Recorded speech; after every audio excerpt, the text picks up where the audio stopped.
You're listening to Nightmare on Film Street.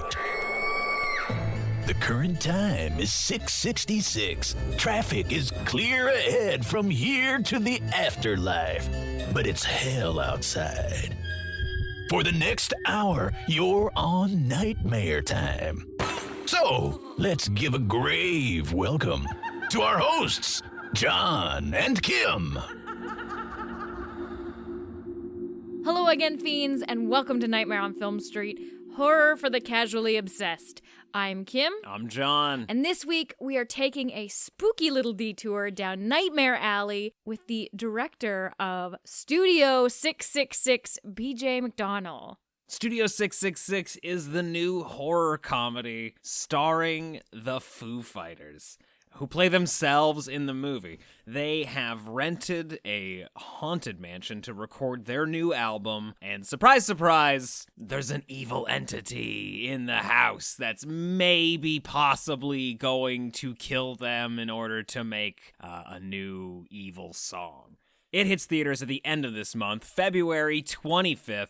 We were fortunate enough to sit down with BJ McDonnell to talk about the making of what is sure to be some of your new favorite kills of the year. Yeah, we aren't allowed to say much yet, but this movie is such a blast, super funny, a little bit gross, and just an pure rock and roll, I think is what you're trying to say, right? We did record a drive home from the drive-in review of the movie immediately after watching it. We held ourselves to that as we normally would with any movie that we see, but we can't put that episode out yet. Also, it would just be super rude because you don't have a chance to see it yet, so why would we spoil all of the best parts for you? But keep an eye out for that. We will be releasing it after the movie hits theaters, and we can't wait to talk to you about it. If you're listening to this when we drop it, it's before the movie's out, so we know you guys haven't seen the movie yet. This interview is spoiler-free. We get to talk about some of the inspiration and the development behind the movie without actually spoiling what's in it. So rest assured that you are safe to listen to it. We do not spoil any of the glorious, gory, special effects-filled moments of the film. But let's get into it. Let's toss you over to the trailer for Studio 666, and then we're going to sit down and talk all things horror and heavy metal with director BJ McDonnell. After these messages. This week's episode of Nightmare on Film Street is brought to you by Spooky Guitar Picks. Get 10% off now when you sell your soul for a new package of picks. Foo Fighters! You gotta get me a record. It's our 10th album. We gotta break the mold on this one. Left side. Let's go somewhere we've never been. This place is amazing. Do you guys get this overwhelming sense of death? Whoa. Doesn't really seem like the right fit. Whoa, it's rad. That was weird. The sound of this house is the sound of album 10. All right, you guys, amps, living room. Let me apologize in advance for all the rock we're about to make. Got a couple of ideas I've been working on. I'll lay them on you. Dude, wait. It's called Everlong, and you wrote it about 20 years ago. How you feeling? Everything okay? Ever since we moved into this house, my mind is flooded. We all have writer's block. This is not just a creepy rock and roll house. It allows spiritual entities to cross into our world. Oh my God! Dude has got one flew over the cuckoo's nest crazy. It's this place, man. Let's finish the track. Can't we just wait, dude? Play the drums.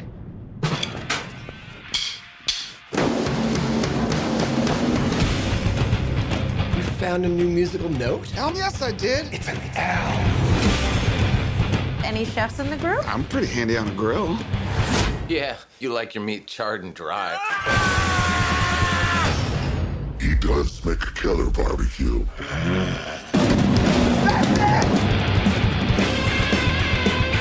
What do we do? We go save his ass. Is the album almost done? Yeah, it's killer.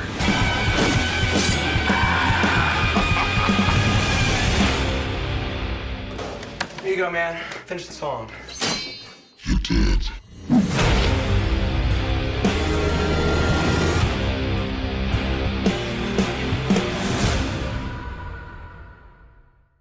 Thank you so much for taking the time to talk to us.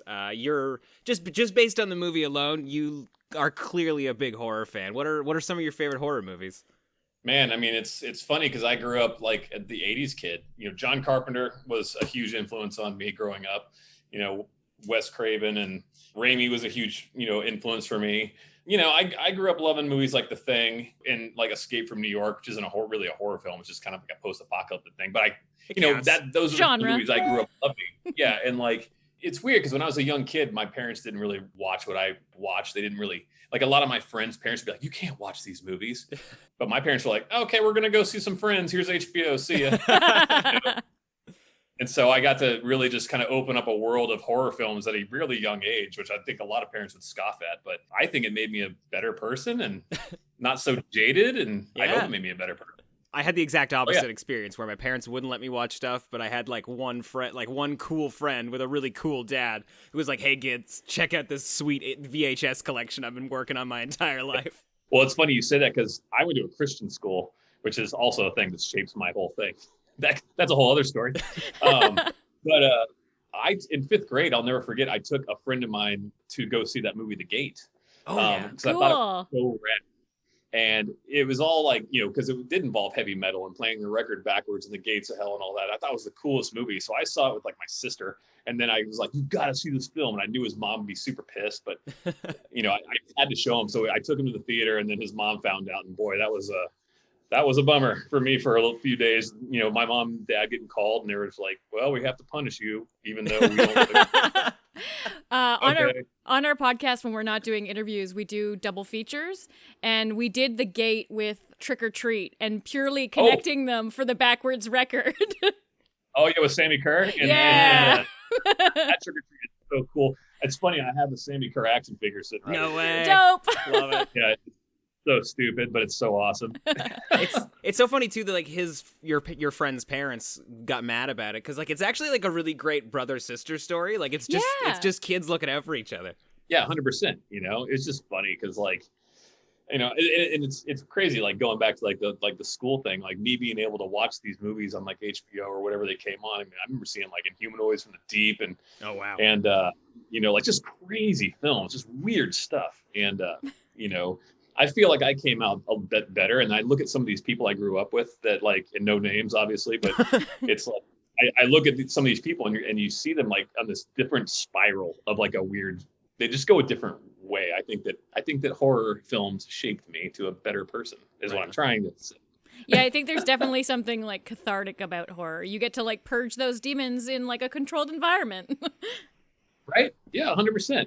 It's cool and it's entertainment. I mean, as long as you're having a good time, it's a roller coaster ride. And for me, that was exciting. Like watching these movies when they would come out, and I looked forward to that. That was going to be my weekend. And then all of a sudden, Headbangers Ball became a thing. So I had horror films at Headbangers Ball, and all these like things just enveloped my weekends. And BMX bikes. That was about it. That was my upbringing. I was gonna ask, were you like big into heavy metal growing up? But it sounds just like it. What was the first heavy metal record you remember buying? It wasn't even a heavy metal record. It was Van Halen's 1984, which some people think, oh, it's really not metal. That's like the first cassette tape I ever had. Oh, and I remember it was that, and it was that band Nucleus that had Jam on it. Okay. And it was just because like and that wasn't metal at all. It was just rap. And so I just thought it was cool because, when you go where all your friends hang out. So I ended up going to like a skating rink all the time, and like they would play Jam on it. Jam on it. We'd all be, as a kid, you're like, that's so cool. So those are my first two albums. My first real metal album, I want to say it would be a toss up like Anthrax, I'm the Man, or it would be one of Metallica albums like Master of Puppets or Ride the Lightning. It was one of those, and I remember those like being a big influence on me. Yeah, again, better than me. My first metal record was Metallica's Load. Oh no! Oh no! Oh no! I mean, at That's 10, okay. I thought it was great. I was like, oh man, this band is amazing. Yeah, this is rad. Yeah, it's funny because I remember like I felt like after I stayed up all night and watching Headbangers Ball to see Metallica's first video for One, and you didn't really, as a kid, you're like, just play the video. It was getting so late. Of course, you don't realize how marketing and like building an audience works. So they of course saved that whole thing until the very last video of the night. I was just so tired. And it was like the super long extended cut of One. Oh, sure. And I just remember like after that was off, like when it turned off, I was like, that was awesome. Oh my God. I was so pumped about that. Yeah. But that was my last favorite Metallica album. I also remember, man, like, here's the thing. Like, the 2 Metallica albums that I bought with my own money that I saved up for were Load and Saint Anger. Like, I had bad, like, I was just, yeah, right? Bad like, Metallica Dar. Yeah, exactly. Like, I got a bunch of other like all the good ones for like Christmas and stuff, but like when it came time for me to choose, I could not be trusted. That's amazing. Yeah, it's funny like how different those things are, and like, you know, going into those phases. I remember like in Slayer, for me, I didn't really start listening to them until like I was first in high school. And you know, one of my surfer buddies, he would always sit there in class and homeroom, and he'd be like singing the song. He'd do this guitar riff with his tongue. He'd be like, he's like, it's Slayer, dude. And he's like, I'll give you a tape. And then that was my introduction to Slayer, and I was sold ever since. But it's just funny how you find music and how things like your tastes change. And I became like this punk rock kid for a while, kind of went away from metal, and now I'm totally back for many years now. Yeah, metal, it's funny how you can, like, how most of my friends are growing into, like, country music. Like, I've found most of my punk friends are growing into heavy metal. Like, somehow that's the chiller hangout crowd. Yeah, it's weird because it seems like you can go, like, from metal that I'm into, like, kind of punk rock, which is a little bit more, like, happy, you know, like certain things like that. In the 90s, the early 90s for me, that was more of, like, what was coming back. It was like a revival of punk, this weird revival of punk. So I got super into it. Even played in the punk band for a while and toured and did all that stuff. And then I moved back to LA and started doing films and getting into film work. I totally got back into metal because all these metal bands they were available to me, because I didn't grow up in Los Angeles. I grew up in Pensacola, Florida, and we only got touring punk bands. So we hardly got metal bands. So I kind of shifted that way because live music was more punk. Came to LA, and then all of a sudden my world opened up, and all these like bands like Overkill. I remember that video with the skull that has the wings and the Overkill album. And it was so cool. The Hello from the Gutter album. And I thought that they were gone and they were playing one night. And I was like, I'm going to go see this. It'll probably be funny. And they blew me away. It was insane. That's amazing. I'm just going off on tangents. No, that's fine. Like now, I think the only concerts we go to together are metal shows. And they're usually like festivals. I don't know anything about music though, so I come for the beer tent. But what about music for you, Kimberly? Like what do you like? I'm all over the place. I just like, you know, I like the experience of music. So I love discovering music live. So I like to go to shows without knowing much about the band and then hearing it first live. Right. That's always fun. Yeah, it's not that bad. I'm big into metalcore right now. So like August Burns Red and like all these Australian bands like Polaris and this band called Deadlights that I'm, you know, they're so awesome. So if you want to hear some new stuff, look into some Australian metalcore. It will fry your brain. Deadlights. Okay. Any connection to Pennywise the Clown? Isn't that what they called it?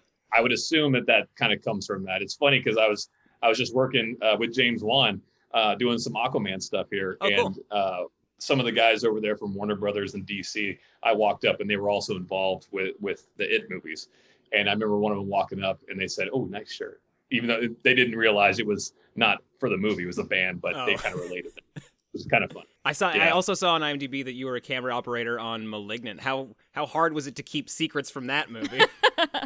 Yeah, it's funny because obviously we all signed contracts to not say anything. So I just remember walking away from that one and just going, "We just did something so awesome, and I don't know if everyone's gonna love this, but I really liked what we did because it was different."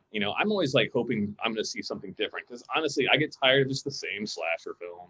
I enjoy it, don't get me wrong, but I like to see things that take a chance. And when you see something that takes a chance at this level, which is very rare, I thought we were making something very special with that. And I loved everything that we did on the movie. And it's just like working with James is always so cool because he's just a pleasure to work with. He has a lot of high energy, really great. Like everybody's pretty happy when you're around him because the energy is just so good there, and I kind of take that the things that I've learned from directors I've worked with as a director myself, and I kind of take the good and I try to instill that with the productions that I do, because it's really important to me that everybody's having a good time. And I've seen the way that actually affects everybody, because you don't want to poison the well with bad attitudes or freaking out and things like that. You want to make sure that everybody's having a good time.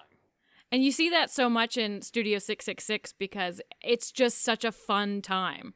And that was the thing. We wanted to make sure everybody was having fun. And honestly, and I've said it before, we had so many, cast and crew alone that would come to me at the end of the day and say, I just got to tell you, man, I'm having such a good time on this. I wish this movie would never end, because we're great. laughing all day. We're having fun. And as a director and also as a crew member, for me, it's very important that I'm having a crew around me and my friends. I mean, that's a scary thing when you're going from being the camera guy, now the director, but you've worked with a lot of your friends as the other person. You don't want them going, oh man, I worked with BJ as a director and that guy was such a jerk. You know what I mean? And that you don't want to walk away from that. And that's so I got to make sure everybody's trying to at least have a good time. And there's moments where things get stressful, but in the end, it has to be fun. And I think it does show with Studio 666 of how much fun we actually have with the movie. And that was the whole thing. We were making a fun movie. Yeah, I'm sure it also probably helped that you're dealing with a cast that is already best friends. They've been working together for 30 years. What was it like bossing around a rock band that hasn't had to fucking take tips or advice from anybody for the last 30 years? Well, luckily, for me, during pre-pro, I got to kind of warm up to each of them. As we were going and we were figuring things out, I got to speak to all the guys, so they were actually more familiar with me. And then, knowing the kind of stuff that I've done in the past in my body of work, I think we all have a mutual respect for each other. And so that was fun. And I also let the guys kind of do their own thing. When it came down to shooting scenes, I didn't want them to feel as though they had to say, in the script, everything word for word for word. I wanted to make sure that whatever was on the paper, whatever the topic was or the subject was, or where we had to get from point A to point B, that it came out of them and it was the true words that they would use to actually talk to each other. So I told them, I said, look, it's okay if you guys improv. Don't go off, subject. We don't want to derail the train and have to figure out and do rewrites. I said, but if you're going to say, if Taylor's going to say something to Pat, well, let's hear how you would actually say it to Pat. Let's see what it really is all about. And that's where I think that the movie comes off showing every member of the band. It shows a true kind of who they really are and their personality. And I wanted to really capture that in this movie. And I think we did, so now everybody gets a sense of band member. And I think that's awesome. Yeah, it definitely feels like they're all playing a version of themselves, and it is such a hangout vibe, which is so fun. And I just love Pat, his little nightcap when he's sleeping in the kitchen, so perfect. Oh, me and Sarah, the wardrobe key, we talked about things, and she wanted Pat to wear just some of the oddest and strange outfits, and I was like, yeah, I think that kind of suits him. I think we need to go that route and give Pat that wardrobe, and it's adorable. Yeah, surprise MVP in the movie. I would not have expected Pat Spear to come out on top. Yeah, right. And it's kind of awesome, right? Yeah, yeah. It's pretty fun. Yeah, but we it was fun to have to be able to in talks to play with things and really try to give each person their own individuality. So how did you, just rolling back a little bit, how did you get involved in the project initially? When did the idea of this first get floated over to you? So Dave works with Jim Rhoda and John Ramsey, who were producers on Sonic Highways and Sound City and a lot of his music videos and anything that he does, audio visual kind of stuff, the visual side of things. They kind of produce all that. Okay. And I was working with Jim and John on pitch ideas for other feature films and other scripts. Dave came to them saying, hey, look, I got this idea for a horror film and I need a horror director, and so who do you suggest? Well, they were like, well, you should talk to our friend BJ, you check out the Slayer videos. And he did. And those are awesome. And then they were like, well, give him the pitch. So they emailed me his pitch and I sat down and I read it. And I said, okay, you know what, this is cool, but I'm going to start adding some things. I'm going to make a lookbook and see if Dave actually likes these ideas. So I made a whole lookbook, basically going from his story and adding elements to it, like the shadow people you see and things like that. Right on. And so then we had an interview and I got to show up and I just basically here, check out this lookbook, gave it to the producers, gave it to Dave, and we kind of went through it and I explained what I would like to do if he chose me to direct the film. We talked about horror directors and horror movies. We talked about the vibe. We talked about making this a band film too, keeping it old school, bringing the horror elements and also making sure that we made this also an old school throwback to a band film. And once that happened, and the fact that we also kind of knew other people, like the effects guy who was going to do it is a good friend of mine too, Tony Gardner, who did all the Slayer, my videos. It's all super graphic.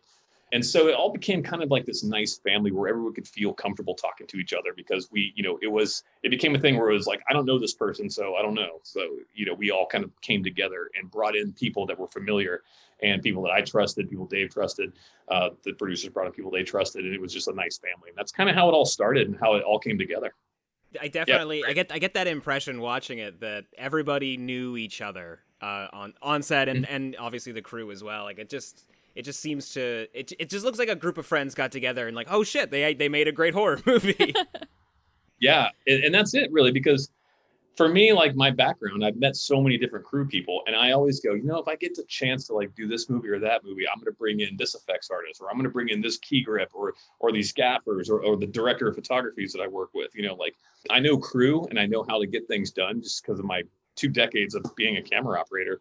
I know what it takes to make movies. I know how long it takes to make movies, and that's the whole thing. You need to surround yourself with the people you trust. I think people that try to take things and be like, oh, this is all mine, I'm doing everything, blah, blah, okay, fine, you could do that. I'm more a collaboration with people. I'd rather surround myself with pros and know that I can walk away from this effect knowing that it's going to be awesome, or walking away from the lighting, to go talk to my actors and know that that's being taken care of because I trust them. And I think that's a huge thing, with people you trust, people I'm like a collector crab, just putting people together. You know what I mean? I'm taking them with me. That's smart, though, because some people are a lot of talk and not a lot of doing.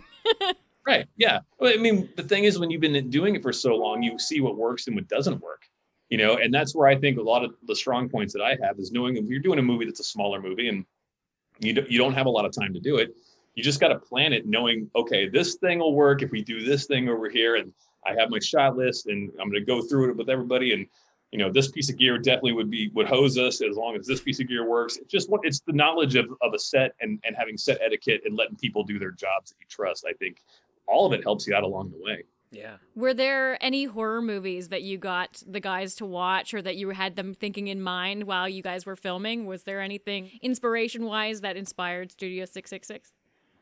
Not really. I kind of wanted the guys to come in and do it. I didn't really want to give them any kind of I didn't want to give them homework. You know what I mean? They were already working on Medicine at Midnight, doing that album when I was first there meeting. So they were still recording when I was doing pre-pro in the house.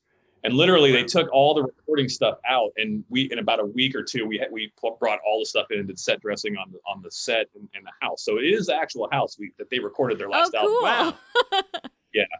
And the cool thing about that is I got to walk around and look at the different parts of the house and look at the script and go, okay, well, this says we're going to do this here, but how about we do this over here? And it's hard to do a movie when you're in one location and keep it interesting. That's it. Honestly, is if you can keep visuals fresh, like you go from the coffee shop to the big skyscraper, now you're out in the woods. Okay, everything keeps changing, but when you're in a one location shoot, it's honestly a very hard thing to keep visually engaging in, especially when you're in a room where everyone has to stand at their instruments. Oh yeah, that's so true. And that's hard. You got to keep trying to come up with creative ways to show it or do stuff. Even changing the lighting a little bit has to. It was a thing we had to tackle. It was crazy. Yeah, and so talking about different locations in the house, the basement.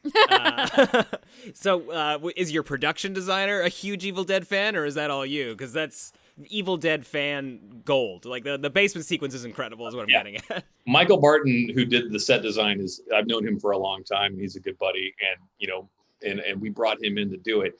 And we were trying to make sure that, and I don't even know if he's a big Evil Dead fan. I mean, the guy's actually, he's really great. And we talked about the whole thing of the property being enveloped by these old vines, which also kind of goes into also our main character, our main bad guy. You kind of feel it through him too. Evil Dead, I think, is a lot with me and Tony Gardner. That's our vibe. Yeah. But we also when you get down in that basement, you want to go from a world up here and into a whole nother world down there. And that's where you do a shift of how the scenes look. And that's why we wanted to make that basement so different. And so cool looking. Yeah, the lighting, and especially the trick with the lighting, I think is so cool when the basement starts to get a little dark and spooky. Oh yeah. No, we had to go full bore there, especially with bleeding bulbs and stuff. So. Yeah. And we didn't want to go CGI on that either. It's like, we really had these bulbs. We built it so we had blood going into the bulbs, so we had to make it a casing around the light. So Damn. if you didn't do that, the blood, as soon as it would touch that ember or whatever in the bulb, the whole thing would just cut out. So we had to like make these special bulbs that we could fill with blood, but it wouldn't touch the where it's lit and blow the light bulb up. It was kind of a thing. We only had a few of those. You should patent that, blood bulbs. All right. Yeah, it's almost crazy that like more people that are making indie movies aren't inventing products that you can buy on Amazon, because like there's so much ingenuity that has to go into stuff like that. I know, it's insane. Yeah, that was the whole thing, a big discussion about how we're going to make these bulbs fill with blood. It worked. Not the thing you normally expect to talk about when you're planning out the movie, right? It's usually like the big splashy practical effect kill, not just a light bulb. I know, it's amazing how you have to whittle down every little thing to figure out how certain things are going to work and like what it takes to actually make those things work. I mean, it was a whole thing that the effects guys had to build. And it wasn't the makeup effects. It was actually like our effects team, like that does the sparks and the smoke and all that stuff. They're the ones that had to build that thing, because it wasn't like Tony Gardner and the makeup effects guys. It was something they had to build. So there's a lot of discussions about the little weird things you got to do. But, now that you've mentioned makeup effects guys, like, I don't know if I have a question other than to say that, like, congratulations, you have made some of the best kills of the year, and it's only February. Oh, I hope they stay that way. There's a lot of good movies that are coming out, so who knows? I'm rooting them all on. I can't wait to see what's in store for this whole year. I love it all. So, I hope everybody enjoys that, and I hope I see other kills that show up our kills. I think it's the best. It's just keep them coming. It's the makeup effects and those kind of things I think are so important. And my wife is actually a makeup effects artist too. She works with Tony. It's fun because when we're thinking of things, I can kind of go over to her and be like, is this going to work? What do you think about that? Or this or that, because she knows more of the in and outs of like how this effect is going to work, and then I'll talk to Tony or those guys and we all collaborate. And I'm assuming gore was high on the priority list with the film. That was a must. That was a me and Dave, it must be this way. It has to, because I think that we didn't want to make a film that everybody was expecting. You know what I mean? Like me and Dave wanted to come out of the gates going, no one's going to realize what we're doing here. Like, this is like, when they start seeing what's happening, it's going to be like, you see the Foo Fighters, you're going to think it's a certain tone. And that's another reason why I opened the movie so crazy. I wanted that to be the bar that comes down your lap as a roller coaster that you can't get out of. You know what I mean? And then as it takes off, you're it's silly. You start hearing all the comedy after that, and then you start going up and down. That's how I wanted the tone to be. I wanted people to know what they're getting into. Yeah, I think, talking about the long legacy of band movies too, that definitely helps deliver a bit of a surprise with this one as well, because as much as I like those movies, they're not all great. The old band movies, they can be real cheesy. Cheesy's fun. Oh yeah. Oh yeah, no, okay, maybe cheesy's the wrong word. Cheesy's my brand, but they're not very engaging, and they're not as entertaining and as fun as something like Studio 666. Yeah, thanks. And I'm so happy the way it came out with that, because you are right. It's 100% that way. I remember growing up watching those movies, and it was so fun. And that's another thing we wanted to hold that with this movie. We wanted the fun. We wanted that band movie feel, but we also wanted it to go serious at times, and we also wanted to make it look tonally. The whole look of the film, my whole thing is I want this to be super cinematically serious. No comedy, no bright lit comedy stuff. I want this to be like a real movie, and that's why and as a camera guy, we know how to do that stuff. So I'm really proud of that. I'm glad we got to do the mix of how this whole movie came out, because I think Dave thought when his first idea came up was just going to be me, him, the guys, and it's like 2 camera operators and a boom guy running around a house. But we went bigger than that. We just and he's like, we're making a real movie here. I didn't know we were going to make this kind of movie. Like, if you're coming to me to make a movie, we're going to make a movie. We're not going to make schlock. I mean, he's a champ. He goes all out in this. Dave goes all out all the time. So. Thank God for that. How hard was it to get him to go from like rock star Dave Grohl to like evil Dave Grohl? Dave knows how to switch it, man. Like, and that's the thing. We would always go like in the scene. We talk about what had happened before. You know, we'd always go over, like, as you should, like, to get him in the mode, like, all right, you were just here a little while ago, you know what I mean? And this is what happened here, but now you're starting to get to this path right here. And so we talk that stuff over. And honestly, the guy's a natural, and he would turn it on, you know. And at times, you know, as you do, you go, all right, bring it down a little bit, or just keep going, go higher, you know, or go lower. It was just those kind of deals like that. We'd always go over the scenes, but he's, you know, the thing is, we were so lucky with how the guys could turn it on and how fast they could do it. And it was just it was hilarious to watch them do it. That's great. Is Dave the big horror fan of the band, or are they all like really into horror movies? I know Dave actually has reached out to me about movies, and he's like when he'd watch a movie and then he'd text me and be like, "Did you watch this?" And he'd be like, "I don't know about that," or like, "That was awesome." I won't mention any movies because I don't want to offend anybody if he was not digging it or not. But it was funny because he does watch the horror films. The other guys, I have no idea if they really do. You know, like I never really talked to them about like, hey, what's your favorite horror film? I wanted them to just be them and not like try to get them on a path again. Like, oh, I really like Nightmare on Elm Street, and then they start watching that, which I love. But watch them like going on that kind of a path. I just let them come in on the day and we'd go for it and see what they would do. More about them. Yeah. It's just a good idea. They're the stars, I guess. Yeah, right? Yeah, you gotta let them. So it's also funny to hear you talk about approaching this like super serious and like this is not gonna be goofy, because you're like all of your supporting cast is comedians. How did that come about? Well, and going back to the thing of letting the guys be themselves and letting them improv on that, we, you know, early in productions, like, you know, it'd be nice if, because we knew that the guys were going to do that, you know, straight up letting them kind of riff off each other. So it's nice for us to actually get actors and comedians who could improv, who could actually, once the guys start doing that stuff, they would take that and go off. Because sometimes actors, you know, there's certain actors that will just straight up what's on the page. But if you can get people that go, oh, I just heard him say that, and then they start going off on things, and it just becomes this whole thing. It's more fun. So it was great for us to get, you know, improv actors and comedians to jump in there and do it.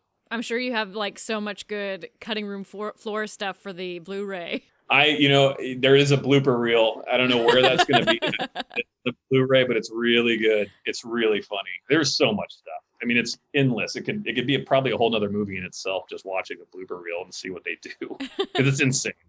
Well, one of the big surprises for me in terms of like cameos and whatnot was Carrie King, and like the whole time I was like, how the fuck did they get Carrie King? But it sounds like, you know, you've directed a bunch of Slayer music videos. So. And that's another thing. Remember, I said like you bring the people in that you trust. Yeah. When we were going through this, it's like, okay, you know, who do we want to bring in? I was like, well, you know, because Slayer is done. You know, they're finished. R.I.P. And I was like, look, you know, it's a bummer. Yeah. I was like, you know, it'd be really funny is if Carrie King came in and played the roadie, you know, like just being their roadie. And that's why it's so fun to like let him be in there and play like who he like, you know, watch his attitude and like what he does. It's really great to watch that. And he had so much fun when he came onto the set. You know, it's just fun too. Like when you can kind of, I sound like, you know, you got to pay it forward, you know, but like they gave me the opportunity to do their videos, you know, and for me, it's nice to say, you know, it was so cool of you guys to trust me with the writing and the directing of those videos. Here's how I want to pay it back. I have this thing, you know, I want you to come and do it. And then, you know, it's one of those things where you just, again, surround yourself with the people you like. I would have loved all the Slayer guys in the movie. It would have been a blast, but fortunately we only had one. And as a horror fan, I'm sure getting John Carpenter involved was really cool. That for me was like the little kid in me moment where I was just blown away that we got him to do what he did, to actually write the theme song, you know, the main theme of the movie. Yeah. And then for him to come on board was just kind of like, wow, you know.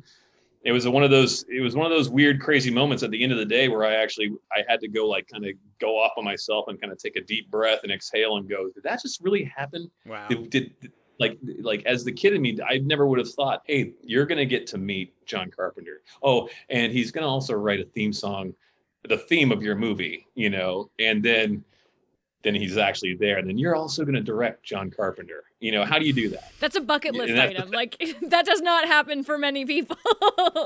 And it is. And again, that's why I walked away and took a deep breath and was just like, yeah, that happened. You know, that's crazy. Because when I was in kindergarten, I loved Escape from New York. And that's pretty bad to say kindergarten and Escape from New York. No, you definitely sound like you had the coolest parents, man. That's great. I had great parents. I had great grandparents, and that was the thing. They were the ones that encouraged me. My grandfather was an old actor, and that's why I really got into this business, and like kind of like he's the one that like inspired me. And when he passed away, my grandmother's the one that kept me going with it. Oh wow! Because if it was up to my mom and dad, I would have been a fireman or a doctor. Like you can watch whatever movies you want, but we want a uniform. Yeah, exactly. I wouldn't. If I walked into operate, it's like, Well, yeah, even just with the long hair, just like, I don't know if I trust this guy. Don't get that hair in the wound. That's not cool. I saw a video recently of that's not even true. I saw a headline. It could be completely fake, but it's like, woman sues dancing doctor for trying to make a TikTok video while performing her surgery. Oh my God. Sadly, that's the times we're in, I think. Yeah. People like trying to get attention and doing these things. And it's just, I could go on and on about the healthcare system. Like, it's funny because you think that you have these doctors that are going to be like there to really help you out, but really and truly, everybody's human. And I can't imagine, but I can also imagine someone being like, get my phone out, check this out. Clean. And how bad would that be to wake up and see that on TikTok? Like your wound opened up and someone like closing over you doing like a video. So weird. That's a horror film. You're in the recovery room. It is a horror film. You're not. I could just imagine the person though being really upset about it, but then also like after a quick beat, like, well, how many views did it get? Can you tag me in it? Did I get a lot of views on that? Hashtag recovery, hashtag bleed out, hashtag bummer. As long as it went viral, I won't sue. Like, right. How popular am I now? So, like, first off, I want to thank you for making a really entertaining horror movie, because horror movies now, I don't know if you agree, are just like way too serious. And not that that's bad, but there's a lot of serious stuff. Yeah, and I think that now times with what we've had seriously going on in our world, I think that it's fun for people to be able to step away and almost go back to an old school Friday the 13th fun movie where you're doing fun, inventive kills that are hilarious and you're not taking it so serious. Look, I'm not dissing those movies. I love the very serious like horror films. I enjoy them a lot. But I think that like for us, it's nice because now people can actually laugh at it, and like have a good time and get that old vibe back. Any of those Jason kills, from the Friday the 13th movies, because they were very inventive and they're so fun to watch, but they're funny, But like movies like The Strangers like freak me out because like I'm like doorbell rings at night and I'm going to go there, and if I had 3 masked people and they jump in the house and chase me around, that could really happen, and that's scary. It's fun to create a world in a happy horror film. I say happy in horror film. It's so weird to put those in. It's fun to actually be able to make a movie like that where it's just so much fun and enjoyable, like to go see something and let loose and enjoy it. Because the times of our lives right now, as we all have been through it, not just one part of the world, it's been a tough go. And I think everyone wants to have a release and laugh. Yeah, and I think like just like mixing rock and roll and the either the devil or just evil presences is real like classic horror, and it's great to see it back again. It's been a long time. It's like almost since The Gate and Trick or Treat, really. I'm telling you, man, I wish it's funny because people go, what if you had to remake a movie, what would you do? I would definitely remake The Gate. I mean, that movie would be so awesome. And obviously, Trick or Treat is so cool. I mean, if you're shooting lightning out of your guitar and people's heads are blowing up, I'm sold. Yeah. I'm in. Why don't we have more of this? I don't get it. We need more of that. It's really fun, But I think people they get so into these movies now, and it's weird to watch the generation that I grew up with still really enjoying like the practical effects and how these things work. And then you have a younger generation, not saying all of them, but like a lot of people just want the CGI, the fast paced Avengers type movies, which I love those too. But it's fun to go back to the old school. Yeah. I mean, hey, like horror movies in general are kind of like a well-balanced diet. Like you can't eat potato chips all day, but like, it's been a long time since I've had a big bowl of potato chips, and it's nice to occasionally get one. Yeah, right? Yeah, you got to have variety, man. You got to get the snack pack. What is that big pack of Fritos and Doritos? And you just oh, God, I don't know if we have those in Canada. I want that. You don't? Oh, my God. We have like these boxes that you get like all the different like potato chips. Like you could just eat all different versions of it. It's the dumbest thing. I think we get that like exclusively around Halloween. Oh, yeah, that's about it. Oh, and then it's like our monster cereals. We don't get those either. Nope. Really? Yeah. We have to drive to the no, and we have to drive. No to Yummy the... Mummy. No, I don't even know if I've heard of Mummy. No Boo Berry. Really? Boo Berry, no. Yummy Mummy? No, we have to go to like specialty stores and then pay like $12 a box for them. Yeah, when we drive home from the States, like we smuggle all the Cap'n Crunch with berries we can because we only had Cap'n Crunch without berries here. It was absurd. Oh no, you can get all berries. Yeah, oops, all berries. I think is what it's called. Yeah, oops, all berries. It's funny because like we all call that we call them Captain Blades because your mouth is so destroyed sharp. at the end of the day. Captain Crunch. So it's not Captain Crunch anymore. It's Captain Blades. It's the fastest way to get the sugar right into your bloodstream, right? Don't wait. It does. It goes right in there. Yeah, it's right into the blood. So yeah, they knew what they were doing. That's how you keep going. So yeah, it's you guys will have to. And I don't know if you've had it, but like you guys got to have the monster cereals at some point. You have to order them from somewhere. This year they had Monster Mash. Yeah, and it was all combined. And I got one box of it. It was probably the worst thing I ever did, but it was fantastic. It was delicious. Like worse because it's like terrible for you, or just because you should have bought 30 boxes? It was the most delicious cereal on earth, and so awful for me. Like the sugar and it was just terrible. And I was so happy eating it every morning. I had a bowl. It's like, yeah. So, and I couldn't find it anywhere. A buddy of mine actually got it for me, and I was working on a movie, and he goes, hey, go up on the camera truck and make sure you go get yourself a cappuccino, because we have machines on the truck. I was like, okay. On. I roll up and I open up the door, and there's this box of Monster Mash, and I was like, yes! I was so excited about it. So I favored one box. I love that 30 years ago that little like coded message would have been that there's drugs waiting for you in the van, and now it's like sugary cereal. I know, right? Like, oh, there's cocaine in the room. Whoa, barf. Yeah, no, it's Monster Mash cereal. Right on. That's my drug. We occasionally do like live streams with fans of the podcast, and we started doing. I think this is an excuse for us to eat cereal. We started doing these like Saturday morning live streams where we just watch like Halloween cartoon specials and eat cereal, and it's been a delight. Oh, that's awesome! Yeah, that sounds fantastic. Did you guys watch Dingbat and the Creeps? I don't even know what that is. What's Dingbat and the Creeps? I'm gonna write this down too. You should check that out. I think it's called Dingbat and the Creeps, but it was like it was a horror cartoon. There's like this pumpkin that has tennis shoes and a hat. There's like this dog that has vampire teeth.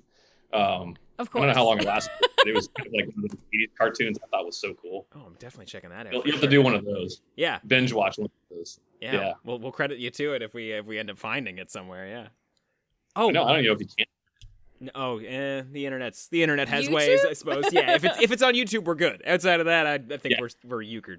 Probably. I completely forgot to ask. This has been driving me nuts since I watched the movie. Did the Foo Fighters record the song that they're trying to record in the movie? Yes. Wow. But we had to.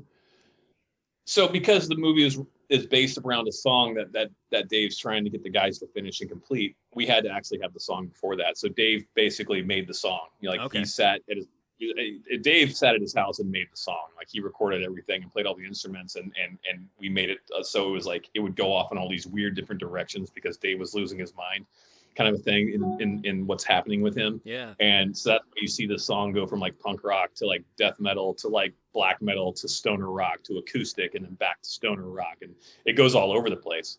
And yeah, I mean, it was like a 12-minute long song, and it was insane. So it was cool because we had so many different variations that in each scene, when things would progress, we could take certain chunks of the songs that were different and make it play out and actually incorporate with what was going on during that scene. So yeah, we already had a pre-done song, and it was all broken down and ready to go. And I mean, he wrote it, and I believe there's a Dream Widow album coming out soon too. Damn. That's really fucking cool. They should, like, just based on this movie, though, they really should just switch gears and put out a full, like, doom metal album. It sounds amazing.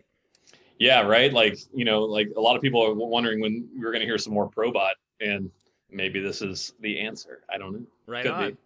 be. Something for people to I don't know. Yeah. I don't. Well, we like to close out interviews by asking people to program a double feature at the drive-in. If you could play any two movies at the drive-in, either just selfish picks that, this is the double feature you've always wanted to see, or two movies you think would pair really well with Studio 666. What would you play if you were curating a night at the drive-in? Oh man, this is a tough one because there's so many movies that I would want to do. I know you could go so many ways. Yeah. You really could. For me, like, I would love to do Raiders of the Lost Ark just followed by Last Crusade. Honestly, Okay. I feel like those two movies back to back are actually like the longest but coolest action adventure film ever. Or even like if you did like an Aliens, and just leave those as your feature. Those are and those are the things that I really like those kind of movies. Like I love those kind of movies. That's what I would like to go, do next in the next directive thing is kind of go more in that general field of like doing those kind of things. So like action adventure movies, I'm a huge fan of. I grew up on Raiders and Alien and Aliens. Aliens, you can't beat that movie. It's so good. It's the genius of James Cameron. I mean, how do you even go make another movie after Aliens when you have all the Marines going in there and just going, it's so well made. I love that movie. It's so good. So would you do spooky action adventure, or would you go like straight Indiana Jones? For me, like what I would want to do next, I've been saying I would love to do a John Wick horror mashup. For me, wow. I think that would be cool. So it's Abbott and Costello meets like the monsters, but it's John Wick instead of Abbott and Costello. Yeah, I mean, full on. Like that would be so fun to do something like that. I mean, I think action and horror, if you can match those things together, it's so cool. I even like look at Cabin in the Woods. It's not an action film, but like there's a lot of action in that. And I really enjoy that movie. I thought it was such a cool mix-up of what they did. And Aliens is an action horror film. It's a sci-fi movie, but you come down to it, it's really a well-made action horror film. So I would love to do something like that. That's kind of like, that's my next what I would like to do. But who knows? I'm up for anything. I'm down to do whatever, floats my boat, and the script, as long as the script's cool and we know we're going to do it right. That's the direction. That's rad. Awesome. That sounds amazing. We're going to keep our eyes out for that for damn sure. Me too. Yeah. Well, I wish you all the luck. I hope you get an old actor to kick some ass. That seems to be like where you can really push boundaries now with an action movie, like in terms of like mashing genres. Just get an older actor that's like, oh, this guy can't fight, and then oh, surprise, he can fight. Monsters even, yeah. Hell, John Wick, if you're gonna make it a horror movie, could just be that like one of those hotels that they always go to is in Transylvania, right? Yeah, exactly. That's pretty cool. You go to Transylvania. Well, that'd be always cool. I always love the vibes of those films. Like if you go with I love Bram Stoker's Dracula, the Coppola one. Yeah. That movie's so cool to watch. Like I love that. It's not an action movie, but I mean, God, the visuals in that are the effects. Yeah, that's the thing I've really come around on. When I was younger, my microphone's falling down. When I was younger, I caught it. When I was younger, I didn't really like that movie all that much, but yeah, finding out that they only used tech from the 20s, I think, is insane. It's genius. It's such a cool movie. I mean, I remember seeing that in the theater and being totally blown away by it. Just in what they did in camera is so awesome. Like that train sequence is insane. It's so cool. And I mean, just like the castle, just the environment alone, and just like, and the effects. I love when he backs up into that closet and then you see the red eyes and then they shine the lights and it's all the rats that crumble down. It's like, what? Like the giant bat character backs up, just the red eyes, just such cool visuals like that. I think that movie's just amazing with that. It's so fun. Yeah. And there's not enough rat Draculas. There's like Dracula's gotten so sexy, we've forgotten about Fog Dracula and Wolf Dracula and Rat Dracula. Gotta have Rat Dracula, 100%. Especially when he's a giant bat, then he turns into rats and escapes. How cool. Yeah, I love it. Gary Oldman, I mean, hey, amazing. Well, I mean, hey, there are some incredible, sequences in your movie too. People are definitely gonna be walking out of the theater saying the same thing, like, "How the fuck did they do that?" So I'm really excited to see everybody's reaction to this movie because it is a fucking crowd pleaser, man. Thank you so much for making it. Yeah, I'm stoked we did it, and thanks a lot for watching it and enjoying it. It makes me happy when people have actually had a good time watching it. That's really, in the end, that's all you want. Studio 666 hits theaters February 25th. We can't wait to hear what you thought of this goofy rock and roll horror comedy. So hit us up on Twitter at NOFS Podcast and in the Nightmare on Film Street Discord at nofspodcast.com/Discord to tell us all about your favorite kills from the movie. If you are eager to hear our unfiltered thoughts on this movie, Studio 666, you're going to have to wait till release and find us over in the NOFS Fiend Club at nofspodcast.com/Fiend Club. We're going to drop a bonus episode over there just around release time, and it gets pretty spoilery, so be sure to listen to it once you watch the film. That is at our Fiend Club at nofspodcast.com/Fiend Club. Thank you so much to BJ McDonnell for talking with us and sharing Studio 666. It's a wild one. We're going to be talking about this one all year, I think. But until next time, I'm John. I'm Kim. Stay creepy. It appears you made it out alive, but we'll get you next time. Help us to grow the horde. Leave a 5-star review on Apple Podcasts or wherever you subscribe. More terror can be found lurking on our website, nofspodcast.com. Until next time, stay creepy, fiends.